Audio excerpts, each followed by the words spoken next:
Ngayon pa lamang ay lutang na sa mga pustahan na liyamado pa rin ang Team USA na tatanghalin umanong kampyon sa nagpapatuloy na FIBA Basketball World Cup 2023. Ito ay sa kabila na mamayang hapon pa lamang ang semifinal game ng US kontra sa Team Germany dakong alas 8:30 ng gabi. Pero bago ito ay may face-off din sa semifinals ang Team Canada at Serbia mamayang alas 4:45 ng hapon na gaganapin sa MOA Arena sa Pasay City. Doon lamang sa Las Vegas at ilan pang mga pustahan ay patok na patok ang Team USA sa mga mananaya, gayon din ng Canada.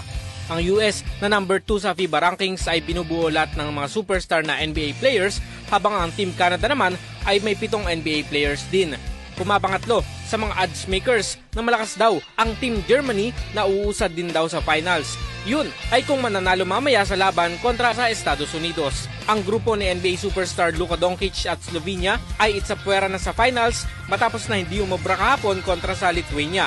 Ang Team Canada naman ay number 15 sa world rankings at pinangungunahan ito ng best player ng Oklahoma City Thunder na si Shai Gilgeous-Alexander. Sinasabing nasa impresibong performance ngayon ng Canada sa unang pagkakataon sa kasaysayan ng koponan kung saan maging ang defending champion na Spain ay hindi umubra sa kanila.